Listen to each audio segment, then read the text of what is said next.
All of the engines on Sir Topham Hatt's railway are busy. Gordon pulls the express. Percy delivers the mail.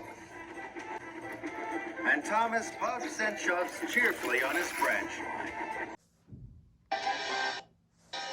One morning, Thomas's fireman fanned his firebox ready for work. Thomas saw that his best friend Percy wasn't there. Good morning, James. Have you seen Percy? No, I have too much to do to see Percy. Then, Sir Topham Hatt arrived. Thomas, Percy has popped a piston. He has to go to the steamworks to be fixed. Percy won't be able to deliver the mail tomorrow morning. You must do it for him. Thomas was excited. He had never delivered the mail before. He tooted his whistle loudly. Yes, sir. I've always wanted to deliver the mail. Make sure you do a good job, Thomas. Of course I will, sir. Don't worry, sir. Then Thomas puffed proudly away to his branch line. Thomas stopped at a crossing. Gordon was there. Percy is being fixed. Tomorrow, I'm going to deliver the mail run for him. Percy's mail run? Have you asked Percy how to do it? Don't worry, Gordon. I know all about delivering the mail. Do you indeed? Then the gate opened, and Thomas puffed quickly away. Thomas worked hard all day.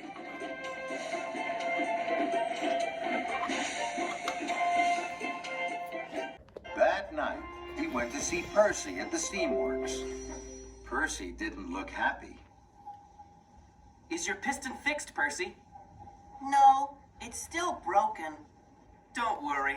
I'm going to do your mail run tomorrow. Thank you, Thomas. Shall I tell you what to do? I know what to do, Percy. Now, I have to go to sleep. I shall be up very early. Well, if you're sure, Thomas. Very sure, Percy. I have to go back to Tidmouth now. I need lots of sleep. Percy watched as Thomas chuffed away. The next morning, Thomas woke up very early.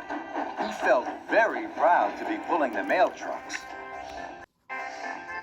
There wasn't a peep to be heard as Thomas chuffed across the island. Everyone was fast asleep. First, Thomas puffed to the quarry. I must let the quarry manager know that the mail is here. Thomas was excited. He blew his whistle very loudly. And then he chuffed cheerfully away. Thomas hadn't seen that his loud whistle had woken up Mavis. Who's making that noise? Next, Thomas chuffed to the docks. I must let the dock manager know that the mail is here. Thomas was excited. He blew his whistle even louder. And then he chuffed cheerfully away. What Thomas hadn't seen was that his good morning whistle had woken Cranky up. Who woke me up? This is fun.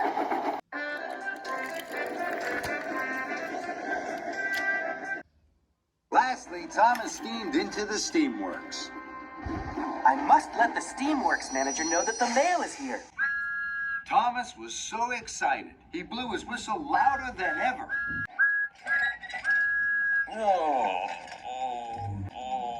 And then he huffed happily away. What Thomas hadn't seen was that he had woken Victor and Kevin up. Oh, what's that noise, boss? Who knows, Kevin? Who knows? Some early bird.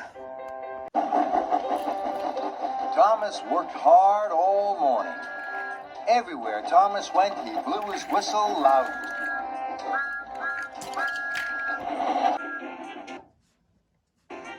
Delivering the mail is fun.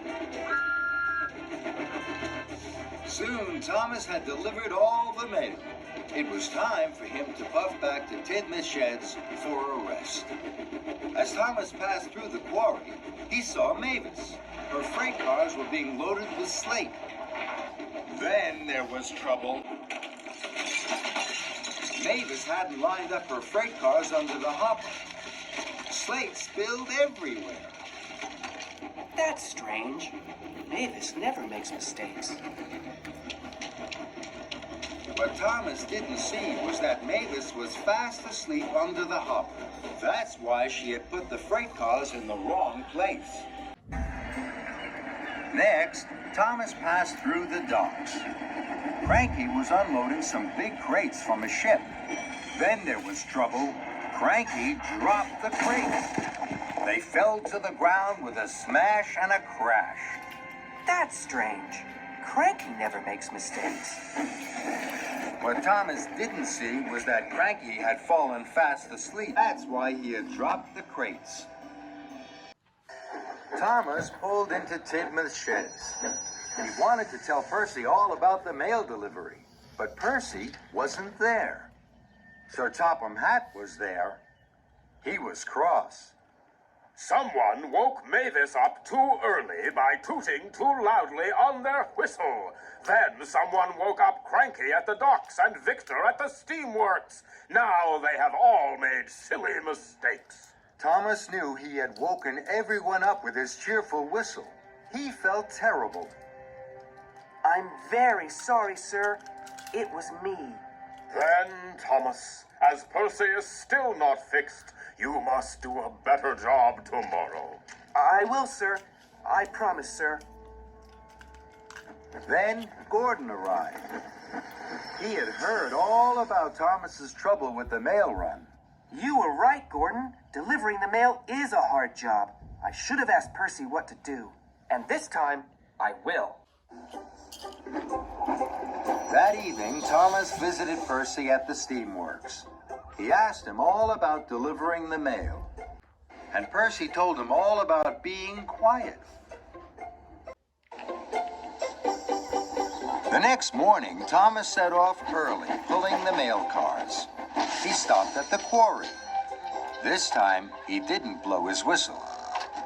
He puffed very quietly so that he didn't wake Mavis. Next, Thomas stopped at the docks. He didn't blow his whistle here either.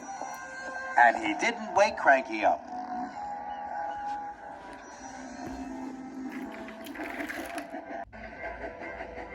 Lastly, Thomas puffed into the steamworks. He dropped off the mail, and he didn't blow his whistle once. Victor stayed fast asleep. But Percy had woken up early to see his best friend Thomas. Well done, Thomas. You did everything right. Thank you, Percy. Now I know the most important thing about delivering the mail. You have to do it quietly. Percy was so happy for his friend that he wanted to toot out loud. Then he looked at Thomas. Thomas had fallen fast asleep. Sleep well, Thomas. And Thomas snored the sleep of an engine who had done a very good job.